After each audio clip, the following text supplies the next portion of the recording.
কিছু শব্দ দেখতে পাই যে শব্দগুলো বা ওয়ার্ডগুলো একই বানান, একই উচ্চারণ, কিন্তু মানে আলাদা, সেগুলোকে বলা হয় হোমোনিম। কি বলা হয়? হোমোনিম। উদাহরণ কি? ব্যাট মানে বাদুর, আর ব্যাট খেলিবার।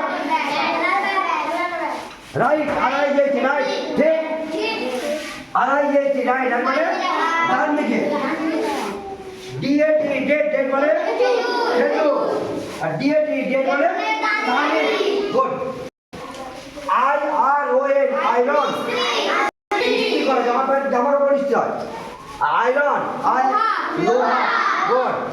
স্প্রিং, স্প্রিং, আর এসপিআরএন, স্প্রিং, আরেকটা স্প্রিং মানে স্পিকার। গুড। লেটার, এলএটিটিআর, আর এলএটিটিআর লেটার মানে হচ্ছে। এই সমস্ত একই উচ্চারণ, দেখো একই বানান, কিন্তু মানেটা আলাদা, অর্থটা আলাদা। সেই শব্দগুলোকে কি বলা হয়? হোমোনিম।